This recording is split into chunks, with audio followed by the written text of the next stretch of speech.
दोस्तों, आज हमारे साथ फिर से जुड़ी हैं एक मेरिटधारी कैंडिडेट। तो हम लोग इनसे बात करेंगे और पूछेंगे कितना मुश्किल था इनके लिए मेरिट में जगह बनाना, और जब इल्ज़ाम लगता है इन लोगों पे कि ये लोग बैकडोर हैं तो कैसा फील होता है। तो मैम, आपका स्वागत है। पहले आप अपने बारे में बताइए। हाँ, प्रणाम सर। जी मेरा नाम अनामिका सिंह है और मैं हिंदी की कैंडिडेट हूँ और जी। मैं अभी प्रेजेंट में वाराणसी में रहती हूँ। अच्छा, अपना और रैंक बताइए मेरिट में। सर 100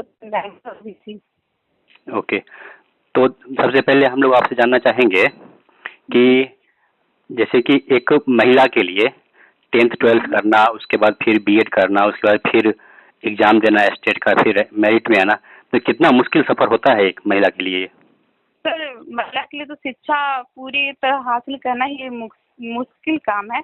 बट सर, मुश्किल तो था, लेकिन जी एक था कि नहीं, लाइफ में कुछ करना है, अपने पैरों पे खड़ा होना है। जी जी। और इस वजह से ये हौसला रहा, इस वजह से हम लोग मेहनत किए और आज मेरिट में हैं, अपनी मेहनत के बल पे, न कि बैकडोर से सर। जी, तो आपने मतलब कि मेहनत किया, फिर आपको मेरिट में जगह मिला है। लेकिन कुछ लोग हैं ऐसे, हमारे भाई कुछ ऐसे हैं जो यह इल्ज़ाम लगाते हैं कि जो लोग मेरिट में है वो लोग बैकडोर एंट्री है। तो जब ऐसा इल्ज़ाम लगाया जाता है तो फिर आप उन लोगों के लिए क्या कहेंगे। सर, जब ऐसा है ही नहीं तो उन लोगों के लिए क्या कहा जाए। जब उन लोगों को, मुझे तो लगता है सर कि उन्होंने विज्ञापन को पूरी अच्छे तरीके से पढ़ा ही नहीं है। अगर जी वो पढ़े होते हैं ना सर, तो ऐसी बात ही नहीं करते कि बैकडोर बैकडोर। अगर विज्ञापन के कॉलम को देखा जाए, जी जी चयन प्रक्रिया की जो कॉलम है, उसमें जी साफ साफ लिखा गया है कि कॉलम, चयन प्रक्रिया के कॉलम क और ख में साफ साफ लिखा गया है कि जो मेरिट में होंगे, सॉरी, जो टॉप टू बटन होगा जी। कि अपर से जो लोअर का शायद था ना कि उच्च बिल्कुल। प्रदान से न्यूनतम प्रदान के बीच में एक मेगा सूची तैयार की जाएगी, ऐसा कुछ था। जी और जी उसमें ये भी लिखा था कि उसमें ये पद के बराबर विषय वाला कोटिवार मेगा सूची तैयार की जाएगी। जी जी। ठीक है। सही कुछ था और उसमें। जिसका प्रकाशन 21 जून को किया गया जी। आज। अच्छा, आप और बताइए कि कुछ जो लोग फर्जी कॉल करते हैं, मैंने सुना है कि आपके पास भी कुछ फर्जी कॉल आया था, उस हाँ कॉल के सर, बारे में फर्जी। बताइए। सर हाँ, मेरे पास भी फर्जी कॉल आए थे। जब रिजल्ट आने वाला था ना, जब कोर्ट से क्लियर हो गया केस, तो रिजल्ट अच्छा, आने रिजल्ट वाला से था, पहले। तो मैं, हाँ, उससे 4 दिन पहले ही कॉल आया कि मैम, जी आपका रिजल्ट आने वाला है और जी। आपका 72 मार्क्स बन रहा है और आप 40,000 रुपए देंगी, आपका 92 मार्क्स कर दिया जाएगा, 92। तो हम बोले कि ऐसा, हम तो टेंशन में हो गए कि बिहार में ऐसा भी होता है। जी तो फिर मैंने लोगों, जो बिहार में टीचर हैं, मैंने उनसे बात किया, तो वो बोले कि नहीं बेटा, ऐसा कुछ नहीं होता है। कुछ लोग होते हैं जो सेंटर पे पैसा वगैरह देके वहाँ से बच्चों के रिकॉर्ड नंबर ले लेते हैं और कॉल करते हैं, लेकिन तुम ऐसा कुछ करना मत। तो हम बोले कि ठीक है, मुझे तो वैसे भी नहीं करना है, क्योंकि मुझे अपने पढ़ाई पर पूरा भरोसा है कि यहाँ नहीं तो कहीं और तो हासिल कर ही लेंगे। लेकिन जब मैं पढ़ाई तैयारी करती थी सर, तो मुझे ये दिमाग में फिट था कि 3,000 सीट में से मुझे एक सीट तो अपने लिए रजिस्ट्री करानी ही है। बिल्कुल, एक सीट के इतना लिए था। जी तो वो उन्होंने कॉल किया, तो फिर उन्होंने कॉल किया मुझे कि 1 बजे तक आप बिहार बोर्ड ऑफिस के पास मिलिए। तो मैंने अच्छा कहा ठीक है, मैं घर पे बात करती हूँ। तो मैंने जी जब घर पे गार्जियन से बात किया, तो लोगों ने कुछ नहीं बोला कि ये सब फर्जी कॉल्स हैं। तो अब फिर सर क्या हुआ, जब रिजल्ट आया सर, तो जी। मेरा ना 72 नंबर था ना, 92 नंबर था, मेरा सीधे 83 मार्क्स था। तो सर बताइए, तो फर्जी कॉल ही हुआ ना। मतलब और कहने का इसे, मतलब कि जो कॉल कर रहा था उसको कुछ पता था नहीं आपके बारे में, वो अंदाजा लगा रहा था। बिल्कुल, यस जी। सर। तो बताइए, इसे ही लेके लोग कहते हैं कि बैकडोर से घुसाया गया। ये सब कहाँ था, मतलब ये सब बिल्कुल गलत है। गवर्नमेंट पे फालतू का ब्लेम किया जा रहा है, ऐसा तो कुछ जो लोग नहीं है। बैकडोर का इल्जाम लगाते हैं वो एक यही प्रूफ देते हैं कि फर्जी कॉल आता है। तो आपने जब उनसे बात किया फर्जी कॉलर से, आपको जी क्या जी। लगा कि वो जेन्युइन इंसान है बीएससीबी का, या फिर कोई ऐसे ही फेक बंदा था। नहीं सर, नहीं सर, उसके मतलब अगर कोई ऑफिस से फोन करता है या फिर उसकी जी। टॉकिंग लैंग्वेज से समझ में आ जाता है कि वो, मतलब बंदा नौकरी कर रहा है, उसके होता है ना एक बात विचार जी जी। से। लेकिन मतलब ऐसा उससे कुछ बात नहीं करने था, से आपको लगा कि वो इंसान मतलब एक इलिटरेट है, उसको फर्जी है। कुछ आइडिया। हाँ, वो फर्जी कॉल थे, क्योंकि मेरे फ्रेंड के पास भी ये कॉल आया था, वो भी हिंदी अच्छा। की थी। जी। तो उसने उससे वो 35,000 रुपए मांगा था, 35,000। अच्छा, तो वो आपसे क्या, 40 मांगा उससे, गया था। हाँ, उससे 35,000 मांगा गया। और उसको 1 महीना पहले कॉल आया था, मेरे को मतलब 1 महीना बाद कॉल आया था, जब रिजल्ट आने वाला था तब। तो हम लोग यह निष्कर्ष निकाल सकते हैं कि कुछ लोग ऐसे हैं जो कि स्टेट 19 के जो कैंडिडेट हैं उनसे पैसा ठगने के फिराक में हैं। और हाँ सर, इन ये तो लोगों का बिल्कुल। बोर्ड से कोई वास्ता नहीं है। जी नहीं, बिल्कुल वास्ता नहीं था। जी। इसके बाद देखिए, जब से रिजल्ट आया है 12 मार्च को, तब से ही एक तरह से कहिए तो एक माहौल बनाया गया पूरे बिहार में कि जो लोग नॉट इन मेरिट में हैं उनके साथ बहुत गलत कर रही है गवर्नमेंट। तो आपको क्या लगता है कि सही मायने में गलत किसके साथ हो रहा है, जो मेरिट में है उनके साथ या जो नॉट इन मेरिट में है उनके साथ गलत हो रहा है? सर ये तो क्वेश्चन सुन के ही हंसी आती, इस वजह से कि जिसके साथ गलत हो रहा है वो ये कह नहीं रहा, जिसके साथ गलत नहीं हो रहा है वो कहता है कि हमारे साथ गलत हो रहा है। ये जी भी सोचने वाली बात। गलत तो सही कहीं मायने में सर मेरिट वालों के साथ हो रहा जी है कि नहीं? कहीं अगर न कहीं सच का आवाज दबाने की कोशिश की जा रही है।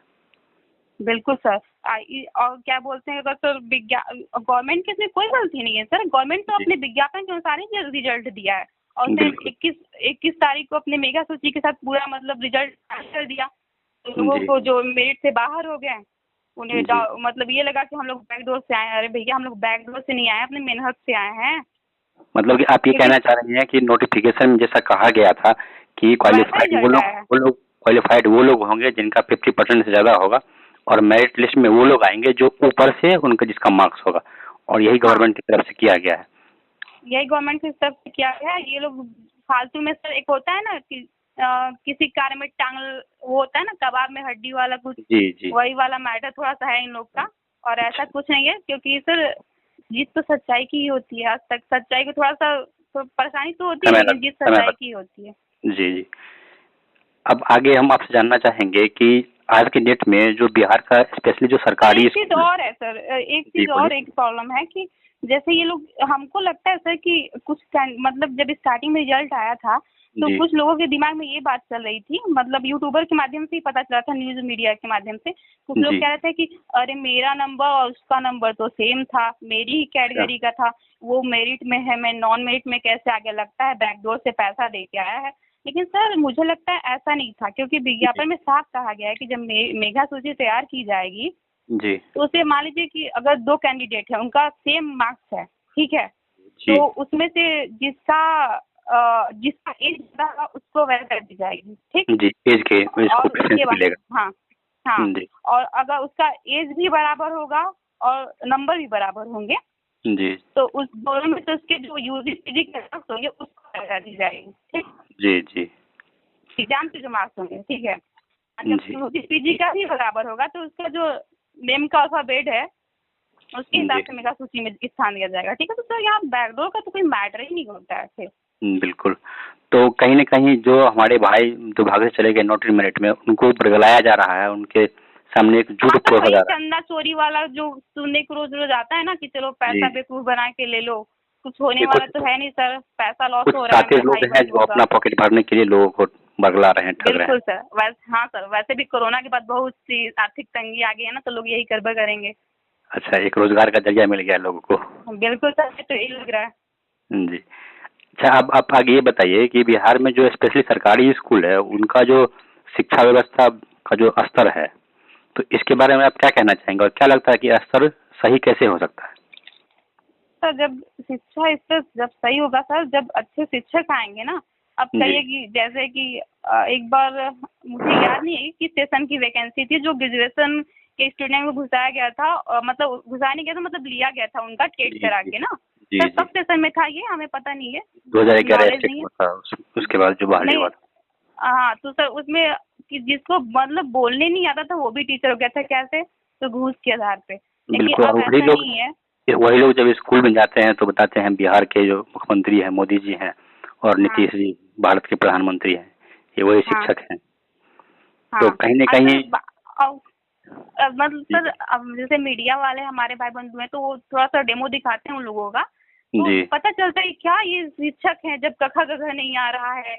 आप क्या बोलते हैं, असिस्टेंट हेड मास्टर हैं, वो भी नहीं समझ में आ रहा है, क्या आप इसको मैनेज करेंगे, कुछ समझ में नहीं आता है सर। और एक अच्छा मुझे स्टेप लगा नीतीश कुमार का जी जी कि जो बीपीएससी के थ्रू प्रिंसिपल की वैकेंसी करा रहे हैं, वो बहुत अच्छा स्टेप है मेरे हिसाब आप से। जी इसलिए आपको सर ऐसे लगता है। कि इसलिए सर क्योंकि पहले ये था कि प्रमोशन पे लोग प्रिंसिपल बन गए, जी मैनेजमेंट का नॉलेज है नहीं है कोई मतलब नहीं है, जी क्योंकि सर प्रमोट स्कूल के बाद मैनेज करना कोई घर का खाना बनाने जैसा नहीं है। क्योंकि एक शिक्षा व्यवस्था है, देश की प्रगति का कार्य है वो। जी। तो अब तो सर यही होगा ना, जिसके पास नॉलेज होगा वही प्रिंसिपल बनेगा, सिंपल सी बात है। जब विद्यालय का मुखिया अच्छा होगा तो संचालन भी अच्छा ही होगा, सब अच्छा हुआ। और एक बिहारी होने के नाते भी हम लोग जब देखते हैं कि बिहार के स्कूल में ऐसे लोग टीचर हैं और जो मेरिटधारी जिनके अंदर टैलेंट है वो लोग बाहर रोड पे घूम रहे हैं, तो अंदर से बहुत ही बुरा फील होता है। ये सही है, तो बिल्कुल सही कहा आपने, ये तो होता है। और सर ये भी है कि इस समय प्रेजेंट में जो बिहार की शिक्षा व्यवस्था है, सरकार तो जिम्मेदार है ही, लेकिन हम सब भी कहीं न कहीं जिम्मेदार होते हैं। इस वजह से हम लोग भी जिम्मेदार हैं। क्योंकि जैसे आप 94 जगह वैकेंसी को लीजिए फॉर एग्जाम्पल, या फिर हमारे स्टेट 19 को लीजिए, इसको कौन इधर उधर कर रहा है? हम सब विद्यार्थी तो कर रहे हैं। बिल्कुल, सरकार से कहीं ज्यादा जो आम लोग हैं वो भी जिम्मेदार हैं इसके लिए। हाँ, बिल्कुल सर। जैसे देखिए, सरकार ने रिजल्ट 19 का प्रकाशन किया, स्टेट 19 का, उसने तो अपने नियम के हिसाब से सब चल रहा था विज्ञापन के अनुसार, लेकिन क्या किया, नॉन मेरिट का मुद्दा आ गया। तो अब ये जब कोर्ट में केस चला गया, तो सर कोई भी केस हमको लगता है कोर्ट में जाता तो 1 ईयर प्लस के बाद ही क्लियर होता है लगभग। तो क्या हुआ कि 1 साल के लिए शिक्षा व्यवस्था क्या हो रही है, प्रभावित हो रही है। जब शिक्षक नहीं रहेंगे तो विद्यालय में बच्चे कैसे पढ़ेंगे? तो इसका शिक्षा पे ही असर पड़ेगा ना, शिक्षा व्यवस्था पे ही। और सरकार को भी बैठे बिठाए बहाना मिल जाता है कि मामला कोर्ट में, हम कुछ नहीं कर सकते। हाँ बिल्कुल, हाँ, ये बहाना मिल जाता है और गवर्नमेंट को अच्छी खासी समझ ही सकते हैं। जी। और आखिरी में हम आपसे ये जानना चाहेंगे कि 5 सितंबर को जो मेरिट वालों की तरफ से आंदोलन किया गया है, तो इसके आप समर्थन में हैं या विरोध में हैं? और आगे आप ये जानना चाहेंगे कि कुछ लोग हैं जो इस आंदोलन में नहीं आना चाह रहे हैं, खास करके महिलाएं और विकलांग, तो उनके लिए आप क्या कहना चाहेंगे? सर हम तो यही कहना चाहते हैं कि सभी को आना है, आना भी चाहिए, क्योंकि सर जिस तरह आप विकट परिस्थितियों को पार करके एग्जाम देने गए थे कोरोना काल में, तो क्या आप एक आंदोलन में नहीं आ सकते? क्योंकि सर अगर इस आंदोलन में अगर हम लोग शांत बैठ गए तो गवर्नमेंट भी यही सोचेगी ना कि मेरिट वालों को कोई प्रॉब्लम ही नहीं है, उन्हें भी नियोजन में डाल दो, कोई दिक्कत नहीं। लेकिन ऐसा नहीं होने देना है सर। अपने अधिकारों के लिए लड़ाई करनी है, लड़ना है, आंदोलन करना है जी, और हक के लिए लड़ना है। और हक में मेरा तो ये डिमांड रहेगा, सिंपल सा, कि मेरिट धारी करे पुकार, विज्ञापन के अनुसार नियुक्ति दे सरकार, सिंपल। बिल्कुल नियम के अनुसार, ना इधर ना उधर। एक 6 महीने के बच्चे से भी अगर आप उसका खिलौना छीनेंगे तो वो भी रोता है, चिल्लाता है, और हमसे तो हमारा जो जिंदगी भर कमाई है वो छीना जा रहा है। तो हर किसी को इसके लिए आवाज उठाना चाहिए, और जो बच्चा रोता नहीं है उसका खिलौना हर कोई छीन लेता है।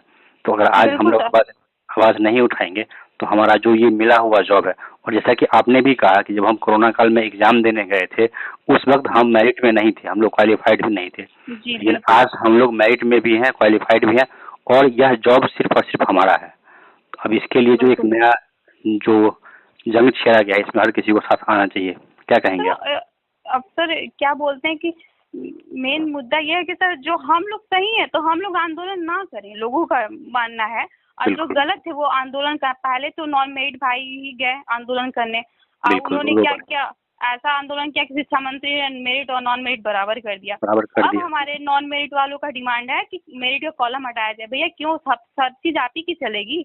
हम लोग बेवकूफ बैठे हैं यहाँ पे, ऐसा तो नहीं है कि हम लोग मेरिट में आने के लिए। बिल्कुल सर, लेकिन देखिए सर, एक चीज हमने नोटिस किया है कि जब हम ऑफलाइन एग्जाम देने गए थे तो गवर्नमेंट में यही कहा गया था ना कि आपके SCRT बुक जो है, स्टेट गवर्नमेंट की बुक है, उसी से रिलेटेड क्वेश्चन आएंगे, और 2011 के स्टेट में वही क्वेश्चन थे, मैंने भी देखा था।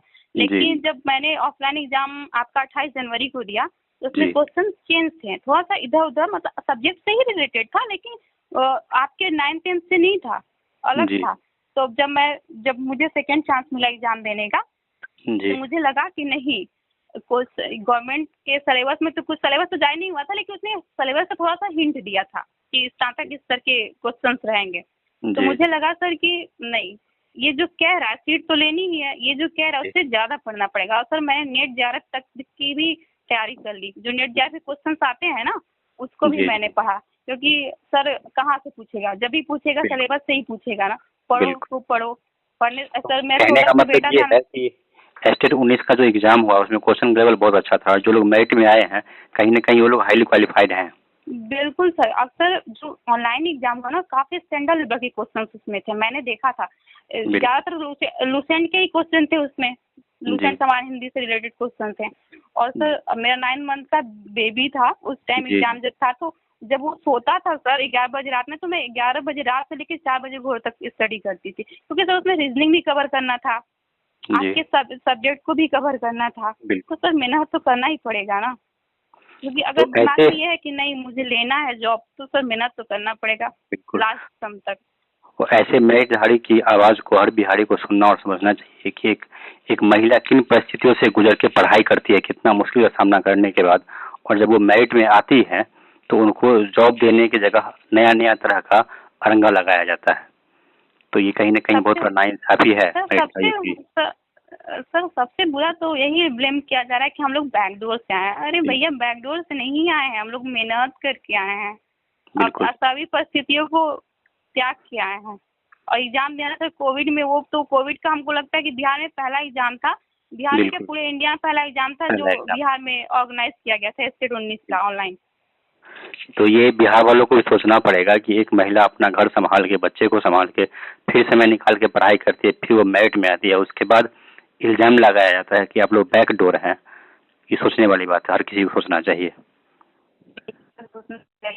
ताकि एक कहावत है ना कि एक चोर दूसरे को चोर समझता है, तो ऐसा नहीं है, हम लोग चोरी वोरी नहीं किए भैया, अपने जैसा मत समझो। लेकिन कुछ लोग हैं जिन्हें लगता है कि सब हमारे जैसे हैं। सर देखिए मेरा मानना है कि कोई बैकडोर से, मान लीजिए इन लोग की बात मान भी ली जाए कि बैकडोर से, तो सर बैकडोर से 1-2 बंदे आ सकते हैं ना, पूरे 30 लाख कैंडिडेट थोड़ी बैकडोर से आ सकते हैं। कभी नहीं आ सकते। और अगर 1-2 बंदे, उसका प्रूफ देना पड़ेगा जो लोग यह इल्जाम लगा रहे हैं उनको। हाँ बिल्कुल, आपके पास है प्रूफ तो आइए। सबके पास ये रिकॉर्ड है ना सर कि ये फर्जी कॉल वाला, लेकिन फर्जी कॉल तो सबके पास गया है, लेकिन जो फर्जी कॉल मेरे पास सर फर्जी कॉल का रिकॉर्ड भी है, अभी तक मेरे मोबाइल में है मेरे पास, मैंने रखा है। उसमें साफ कहा है कि मैम ये मैटर है। तो सर जो उसने कहा कि आपका 72 नंबर है, तो मैं 72 नंबर आना चाहिए था ना सर, वो नहीं आया। ये प्रूफ होता है कि ये लोग फर्जी हैं, इन लोग के पास कोई डेटा नहीं है। कुछ नहीं है सर डेटा, मैंने पता भी किया था, तो वो लोग बोले कि ये सेंटर से ही मतलब नंबर कुछ पैसा दे के लोगों का डाटा ले लेते हैं और फोन करते हैं, और कुछ लोग तो पैसा भी शायद दे दिए थे सर जी, कुछ लोगों ने मारा था। तो ये जो फर्जी कॉलर है, ये लोग एक्चुअली में फर्जी ही हैं, इन लोगों को विश्वास नहीं है, ये सब बीसीबी के कोई मेंबर नहीं है, क्योंकि ऐसे लोगों को मौका चाहिए बस। तो हम लोग अपना बात खत्म करने से पहले एक बार और हम चाहेंगे कि जो लोग 5 सितंबर में नहीं आना चाहते हैं, एक बार आप उनसे आह्वान कीजिए कि हर कोई आए पटना। हाँ, मैं अपने मेरिटधारी सभी भाई बंधुओं से निवेदन करूंगी कि प्लीज आप आए और अपने हक के लिए लड़ें। जिस तरह हम लोग एग्जाम दिए हैं विकट परिस्थितियों में जाकर, उस तरह इस आंदोलन में भी आए और सहयोग करें, क्योंकि हम लोग शांत बैठ जाएंगे तो एक होता है ना कौवे के मुंह से निवाला छीनने वाला हाल हो जाएगा फिर। तो ऐसा नहीं होने देना, और हम लोग को नियोजन में भी नहीं जाना है, क्योंकि 2011 से अब तक किसी को नौकरी नहीं मिली है, मिली है लेकिन फिर भी कुछ लोग रह गए हैं। तो सर ऐसा नहीं है कि पता चला 10 साल हो गया नियोजन करते करते और हम लोग का एज भी खत्म हो गया, तो इस पढ़ाई का क्या मतलब है, हम लोगों ने बीएड क्यों किया है फिर? बिल्कुल। और नियोजन से अगर 10 लोगों का बहाली होता है तो उसमें से 8 लोग फर्जी ही होते हैं। बिल्कुल सर, ऐसा ही होता है, तो समझ सकते हैं क्या शिक्षा व्यवस्था है।